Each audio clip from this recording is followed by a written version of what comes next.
బిస్మిల్లాహిర్రహ్మానిర్రహీం. పురాణంలో మహాప్రవక్త ముహమ్మద్ సల్లల్లాహు అలైహి వసల్లం గురించి ప్రస్తావన ఇలా ఉంది. భవిష్య పురాణం మూడవ పర్వం 3వ ఖండం 3వ అధ్యాయం 5 మరియు 9 శ్లోకాలలో ఈ విధంగా ఉంది.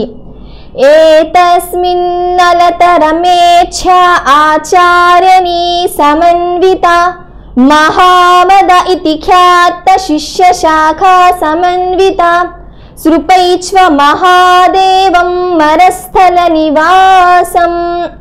అంటే దీని అర్థం మ్లేచ్ఛుడు పరదేశస్థుడైన ఒక ఆచార్యుడు ఉద్భవిస్తాడు. అతనికి ఎంతమంది శిష్యులు ఉంటారు.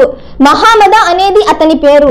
ఆ మహానుభావుడు మరస్థల నివాసి అంటే ఎడారి ప్రదేశానికి చెందినవాడని అర్థం.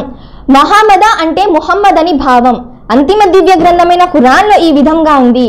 బిస్మిల్లాహిర్రహ్మానిర్రహీం. లికుల్లి కౌమిన్ హాద్. ప్రతి సమాజానికి ఒక మార్గదర్శకుడు నియమించబడ్డాడు. దివ్య ఖురాన్లోని ఈ శుభవార్త ద్వారా మనకు అర్థమయ్యేది ఏమిటంటే ప్రతి యుగంలోనూ ప్రతి సమాజంలోనూ అల్లాహ్ తరపున ప్రవక్తలు సందేశరులు ప్రపంచాలు మూలల పంపబడ్డారు. భారత జాతికి చెందిన ప్రాచీన గ్రంథాలు, వేదాలు, ఉపనిషత్తులు, పురాణాలు, గీత మొదలు గ్రంథాలను భారతీయ సమాజం దైవిక గ్రంథాలుగా స్వీకరిస్తుంది. ఆ గ్రంథాల పట్ల ప్రగాఢమైన భక్తి ప్రపత్తులను చాటుకుంటుంది. మరి ఆ గ్రంథాలలోనే దేవుని ఏకత్వం గురించి, పరలోకం గురించి, ఇంకా అంతిమ దైవ ప్రవక్త ముహమ్మద్ సల్లల్లాహు అలైహి వసల్లం గురించి ఎంతో స్పష్టమైన విపులమైన ప్రస్తావనలు ఉన్నాయి. సృష్టికర్త అయిన అల్లాహ్ మానవునికి అనంతమైన వైవిధ్య భరితమైన వరాలు ప్రసాదించాడు. ఇందులో ప్రతి వరం దానికదే ప్రత్యేకమైనది, అత్యంత విలువైనది. ఈ దైవ ప్రసాదిత వరాలలో అత్యంత విలువైనది వాస్తవిక జ్ఞానం. ఈ జ్ఞానకాంతి ద్వారానే మనిషి విచ్ఛిన్నకర నేరపూరిత విషయాల నుండి, అతివాద మితవాద జీవిత మార్గాల నుండి ప్రతి పరిస్థితిలోనూ నిర్మాణం, అభివృద్ధి గల చక్కటి రుజు మార్గాన్ని పొందగలడు. దీనికి భిన్నంగా మనిషి అనేక భౌతికపరమైన ఫలాలు కలిగి ఉండి ఈ వాస్తవిక జ్ఞానం లేక సత్య జ్ఞానం అతనికి లేకపోతే అతను జీవితమంతా అశాంతి, అలజడి, శంక, భయాందోళనలు అతనిని వెంటాడుతూనే ఉంటాయి.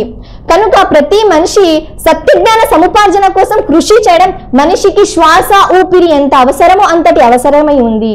కానీ మనిషి వాంఛలకు స్వీయ మానసిక దూరానికి గురై వాటికి బానిసగా మారి తన మనసును అదుపు చేయలేక మనసు అదుపులోకి తాను వెళ్ళిపోతున్నాడు. ఫలితంగా దైవానికి సంబంధించిన జ్ఞానమే అసలు జ్ఞానం అన్న పరమ సత్యాన్ని మర్చిపోతున్నాడు. ఈ సత్యజ్ఞానం ప్రవక్తలు సందేశరుల ద్వారా మాత్రమే ప్రాప్తమవుతుంది. మనిషి తన ప్రవక్తలను సందేశరులనే గుర్తించలేకపోతే వారి బోధన ద్వారా ప్రాప్తమయ్యే జ్ఞానాన్ని పొందనేలేడు. సుమారు 31 సార్లు మహాప్రవక్త ముహమ్మద్ సల్లల్లాహు అలైహి వసల్లం పేరు నరాశంసగా వేదాలలో పేర్కొనడం జరిగింది. ఋగ్వేదం 1వ మండలం 13వ సూక్తం 3వ మంత్రంలో ఈ విధంగా ఉంది. నరశంస మిహ ప్రియ మస్మిన్ యజ్ఞ అనగా ప్రజలారా వినండి, నరశంస బహుదా ప్రశంసించబడతాడు, అందరికీ ప్రియ పాత్రుడవుతాడు. అదేవిధంగా యజుర్వేదం 31వ అధ్యాయం 18వ మంత్రంలో ఈ విధంగా ఉంది. వేదాహమేత్ పురుష మహాంతమాదిత్త యవర్ణ తమస్సః ప్రస్తావయనామా అనగా వేద అహ్మద్ అనబడే ఈ వ్యక్తి మహోన్నతుడు, సూర్యునిలా ప్రకాశించే చీకటిని ప్రాళదోరేవాడు. ఆయనను తెలుసుకోవడం ద్వారానే ముక్తి పొందగలం.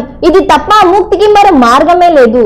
క్లుప్తంగా మహాప్రవక్త ముహమ్మద్ సల్లల్లాహు అలైహి వసల్లం గారి పేరును నరాశంస అన్న పేరుతో 4 వేదాలలోనూ సుమారు 31 సార్లు ప్రస్తావించడం జరిగింది.